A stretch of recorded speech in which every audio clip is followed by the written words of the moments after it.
Welcome to this lecture on bacterial reproduction. In this particular lecture, I shall be discussing the different aspects of asexual reproduction. Asexual reproduction, as you know, is a phenomenon by which the cell is producing some specific units, which may be spores. Now, they may be endospores, exospores, they may be budding or binary fission. Though sometimes it is said that binary fission is a method of vegetative reproduction, but we will also consider binary fission in this particular lecture. And it may also be in the form of thick-walled spores like cysts, or sometimes thin-walled spore like conidia.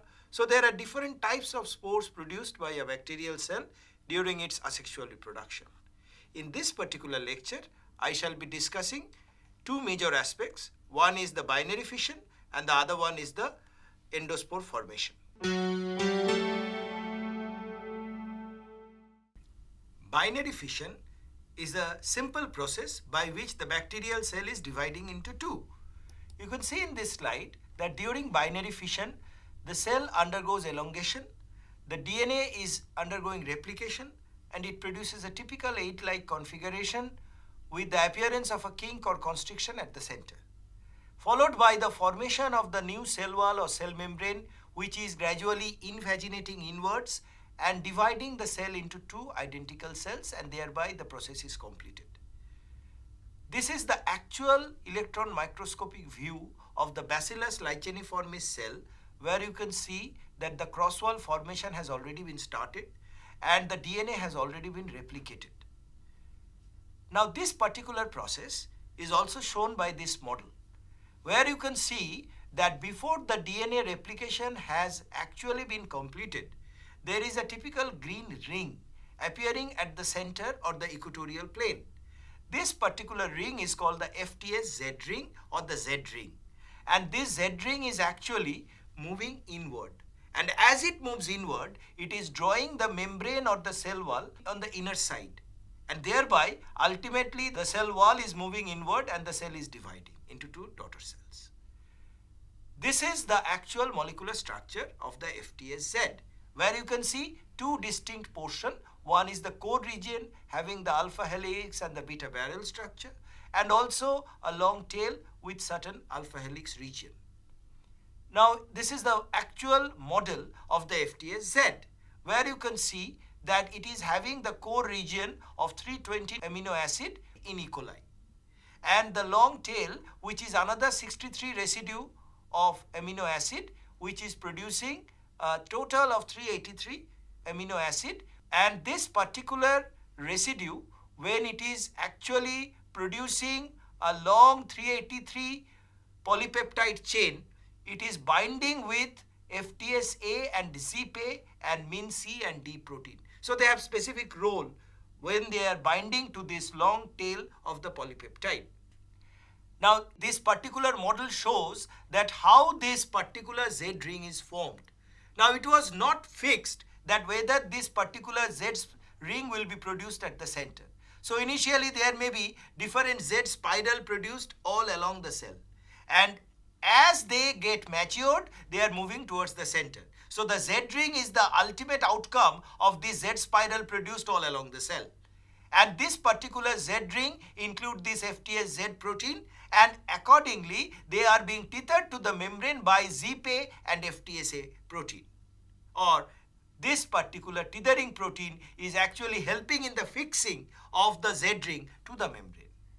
And accordingly, there will be another or other set of FTS protein like FTSQ, FTSL, FTSN, FTSB, FTSW, FTSK, which is providing stability to this particular FTSZ ring. And ultimately, the stable ring will produce a typical divisome and the cell will divide. Now, there is another model where we say that this is the nuclear region or nucleoid region, and these are the two areas of mean protein, and this mean protein actually is inhibiting the formation of the Z ring. Similarly, if this is the mean protein in E. coli, there is another counterpart which is called MIP-Z, which is found terminally and it is present in Colobacter. So they are inhibitory to this particular FTSZ protein formation. Sir, I have a question. Why the inhibitory action of mean is required? You see this particular slide, this is the Z ring which is stable enough. It's produced by the polymerization of the FTSZ subunit. And in this figure, you can see mean was blocking FTSZ polymerization. So in this particular cell, on one side of the cell, on one pole, the mean D represented by these green units, followed by mean C, and then followed by mean E. So these three subunits, when they are polymerizing, they are not allowing the formation of this particular Z ring. And at the next step, they are moving towards the opposite pole, which is called pole switching. So in this pole also, they will polymerize and they will produce another set of mean D and mean C and mean E, and thereby they will actually prevent the formation of this particular Z ring on the other pole. So thereby the Z ring will be produced towards the center, because it was initiated when this particular pole was blocked and it was completed when the other pole was blocked. So naturally they are not moving this way or that way, they are absolutely at the center.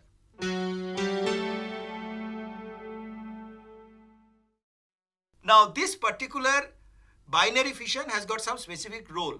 Actually, it is explaining the generation time. That is the number of bacterial cells getting doubled in a particular time. So the actual binary fission will control the generation time. Suppose in this particular case it is 30 minutes. That is, every time the bacterial population will be doubled after every 30 minutes.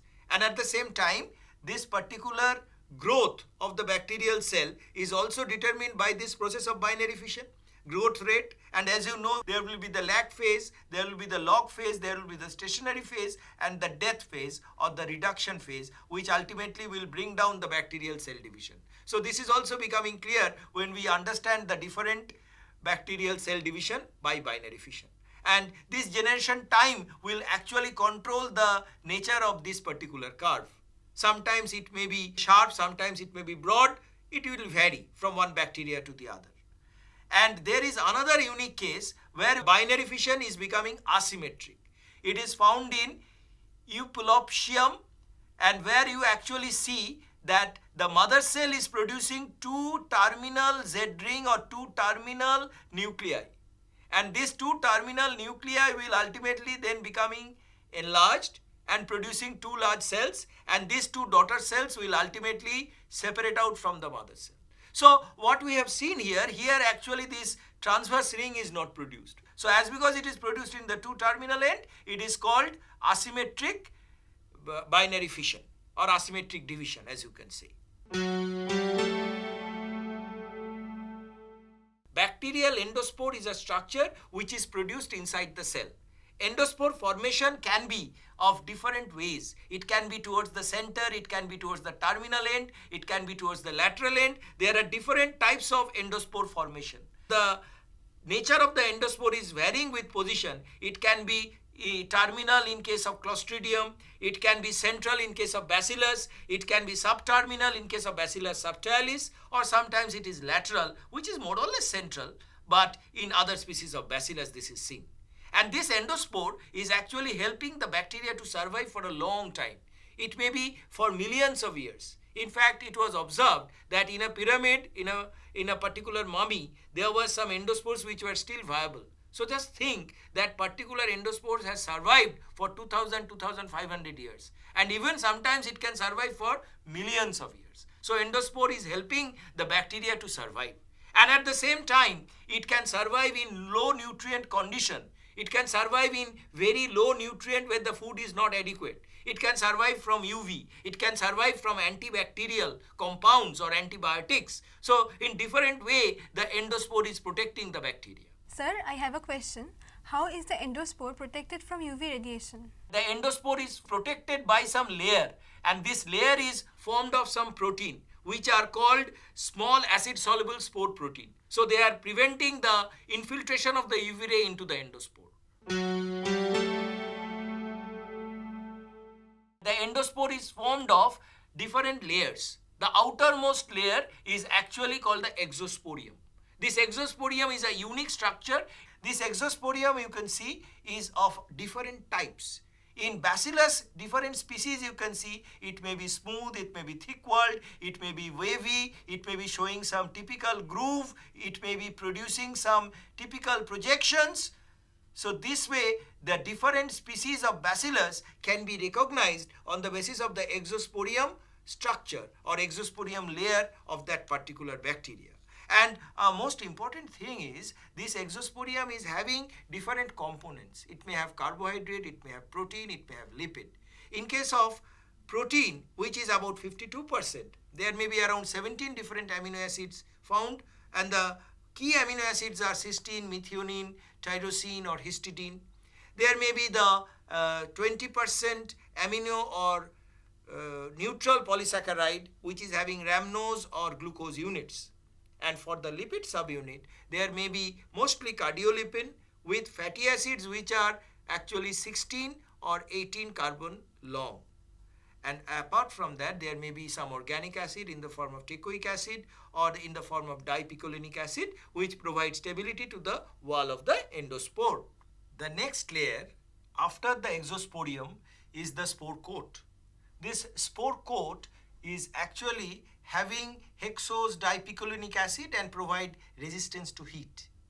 The next layer is the cortex. You can see this thick cortex, and this white zone is representing the actual peptidoglycan. And the cortex is followed by the core wall, and the core wall is actually protecting the inner part of the cell. And this core wall is definitely enclosing the DNA also. Apart from the DNA, inside the core there will be the calcium dipicolinate, there will be the small acid soluble protein protecting it from UV, as I have said, and thereby it gives a real hard structure which can survive for years together. You can see these are the different stages of endospore formation, where there will be definitely the spore developing, and then it will produce the different layers as I have already mentioned, and ultimately with favorable condition it will germinate.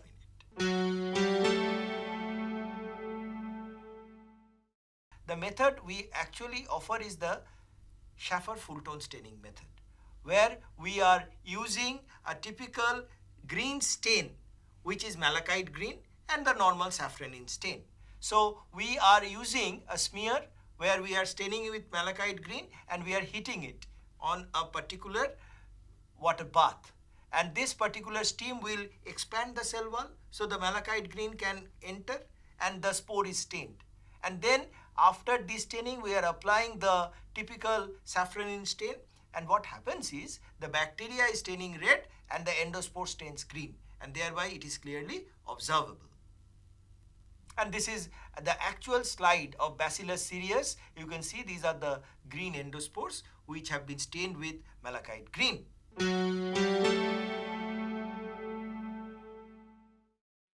These are the different stages of actual endospore formation.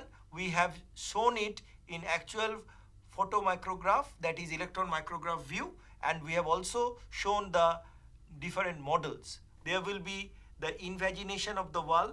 This is the septum formation producing the pre-spore or the forespore, and then gradually there will be the cortex which is let down, then the thickening of the cell wall. You can see in this photo also the spore is gradually taking its shape, and finally the spore is separating from the parent cell producing a distinct endospore.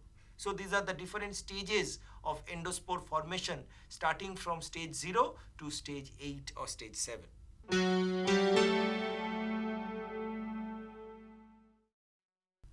Now coming to the important molecular mechanism, what actually takes place when the endospore formation occurs. This is a typical vegetative reproduction, or you can say reproduction by binary fission. The cell is dividing, and at the 0 stage, at the particular 0 stage, there will be a spore protein activated. And this spore may be spore 3D, which is actually identified as a 93 residue long protein. And this spore will give rise to or give way to sigma factors. And these sigma proteins or the sigma factors are regulating this endospore formation. And these are the different stages where you can see that the initial sigma is sigma in and sigma F. Or if it is sigma F in the small portion, in the vegetative cell it will be sigma E. and this particular sigma E and F is regulating the initial part of the cell division where sigma is giving the membrane stability. And finally, it is the sigma F which is gradually getting modified to sigma G. So sigma G in the pre-spore and sigma K is in the vegetative cell. So the formation of sigma K outside and the sigma G inside will regulate the changes that will take place in the vegetative cell and endospore formation. By the time sigma G is active or sigma K is active outside the spore, the cortex has already been formed. And once the cortex is formed, the cell is now fully ready to take off. And thereby the endospore formation is marked by the expression of the cortex with the maturation of sigma K, and thereby this particular event is completed with the active participation of the sigma factors. So what we can see in a particular bacterial cell, there may be different protein which is regulating the endospore formation, which is very nicely explained in this particular diagram. It is seen in Eupuloptium, where you can see that there are some sigma factors represented by this round structure. And these round sigma F, sigma E, you can see these are the two areas where they are active. And then there will be gradual activation of sigma K, and here there is activation of sigma G. And at the same time, this is the typical diamond-shaped spore protein which are being activated. And at the same time, there are rectangular structures, and these rectangles are typically represented by another protein group. So all these taken together is regulating the endospore formation in a bacteria called Eupuloptium. Now, apart from a single spore, sometimes there may be more than one endospore produced. And this is actually observed in a bacteria called Metabacterium polyspora. And this bacteria is actually showing the initial bipolar division producing the 4 spore in the 2 poles. And as a matter of fact, the 4 spore is not constant in number. The 4 spore increases in number, and thereby from 2 it will produce 4. And then these 4 cells or 4 endospores will be separating from the parent cell. So this particular phenomenon is called the multiple sporulation in bacteria. As I have already told you, the endospore is having a thick point, and thereby it is helping the bacteria to survive during unfavorable condition. At the same time, it is protecting from different chemicals, different pH, different temperature, and in the same way, this particular endospore is also used as a biological weapon. Why? Because this endospore of, say, a pathogenic bacteria can be used to kill another person. Or sometimes the presence of endospore, as in Geobacillus, it can be used to see whether you have successfully sterilized a medium or not. If the endospore is surviving, then you must say that the medium is not properly sterilized. And in the same way, I have told you that there are different factors, the sigma factors, the other protein, the spore protein. All these factors indicate that there are some unique molecular biology network taking place. So by seeing this particular molecular biology, we can understand which protein is playing which role in a bacteria. Now coming to the destruction of endospore. How endospores can be destroyed? As I have told you, endospore can be destroyed by simple autoclaving. Autoclaving for 1 hour, so it can destroy the endospore. Or even you can also destroy it by sodium hypochlorite in a low concentration. And in the same way, if you apply heat, sometimes you apply heat, then they will be destroying some particular endospore with the parasporal body inside. So the endospore is totally getting destroyed. And you can see this is a Clostridium difficile endospore. After applying sonication, what happens is the exosporium is getting damaged. And this is another case where you are applying sonication and you can see that there is distinct damage in the Clostridium endospore. In the same way, there will be X-ray or gamma ray application to destroy endospore. But here you can see that the application of some bacterial toxin, that is the Alicyclobacillus toxin, will destroy the endospore fully. Sir, I have a question. What will be the effect if a higher concentration of bleach is applied? if the higher concentration of bleach or sodium hypochlorite is applied, then what happens is the bacterial cells will try to aggregate. So sometimes it so happens that because of this aggregation, the bleach cannot impregnate, so they might even survive. So a typical concentration should be applied which is suitable for impregnation. If it is not impregnating, then the cell will be alive and the spore will be germinating to produce a bacterial cell. Clear? Now we come to the last part, that is the endospore will survive till there is unfavorable condition, and then finally it will germinate. And it will germinate through specific areas or through specific stages. Their activation, that is by applying heat the endospore become active, then the inner part of the core will germinate out, and this outgrowth will come out by evagination, and the cell will actually come out as a new bacterial cell. So this is the endospore function. It will help the bacteria to survive during unfavorable condition. So can you tell me whether this endospore is a true spore or it is not a true spore? It's not a true spore. Absolutely right, because sometimes we see that we call it a spore, but here what happens is a single bacterial cell is coming out from that spore, so we should not say that it is a true asexual spore. But even then, because of its structure, we call it a spore. So in this particular lecture, what we have discussed is the different types of asexual reproduction, but here mainly we have discussed binary fission and endospore formation. We have discussed how they are produced, how they are controlled, and what benefit the bacterial cell is deriving from this endospore or binary fission. And I have also discussed how endospore is not a true asexual spore, but there are other methods of asexual reproduction. In the next lecture, I shall be discussing the different asexual mode of reproduction in bacteria and other prokaryotic organisms. Thank you.